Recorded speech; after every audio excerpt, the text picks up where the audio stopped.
Democrat campaign operative left the party's big nominating convention early because she was fed up with the liberal tone-deaf messaging and then publicly announced she was leaving the party altogether. Let's bring in former Democrat campaign operative Evan Barker. Evan, it's great to have you back on the show. So I read your Substack. A couple of your articles really stood out to me. I'm gonna pull a quote from each one of them. This is the one I read a few days ago. The new one is out tonight. Everybody should read it. This is the first quote. If you're a Democrat donor, the best thing you can do to fix the party is to withhold your money until a true reckoning is held around progressive cultural excesses. If any group in the party has the power to make them truly change course, it is the donors and the donors alone. You're indicating the far left is kind of dragging the party over the cliff there, Evan.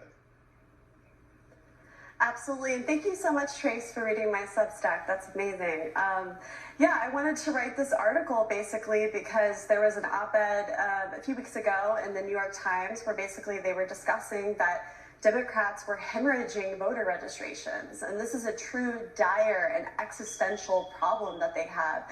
Between 2020 and 2024, Democrats lost 2.1 million voters, while Republicans gained 2.4 million voters. Yep. So until the Democratic Party can fix the root problem of their issues, which is their policies that, as you just said, have been sort of like dragged to the left, these far left cultural policies around crime and immigration and gender ideology.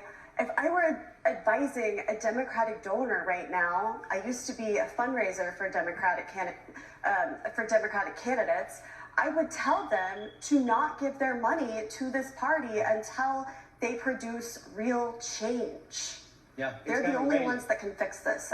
And in your new article, you actually do talk about kind of engineering. You say, if I was engineering a Tea Party or this MAGA takeover of the Democratic Party, the number 2 item I would do, put this up on the screen, quoting, next up, I'd ban everyone in the DNC from uttering Donald Trump's name ever again. That's right. This would force the party to define themselves on their own terms. Instead of just as Donald Trump opposition movement, it would force them to look inward and face their own demons, identifying the policies that haven't worked and build something that does. But can they pull themselves away from the TDS train that they just love so dearly? And I mean, Trace, this is the only way to cure TDS, right? It's like when your best friend keeps calling their ex-boyfriend over and over again and he's not answering anymore.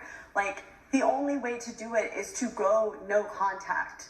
So I think it would be really fun and actually really beneficial to them to have some sort of policy like this, like for real, within the party, where they can't say his name anymore. Like, they can't make their entire existence about being in opposition to Donald Trump. It's time for them to put forth policies and a platform that are going to appeal to the masses of people that didn't vote for them, that they need to win back. Yeah, I've got 10 seconds left. Honestly, Evan, why is a former Democrat advising Democrats? Because I want two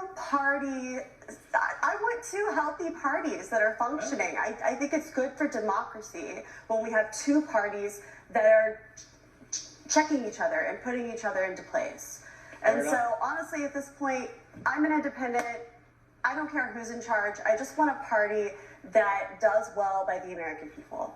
Evan Barker, great to have you on the show. Keep writing. Thank you. Coming up, disturbing.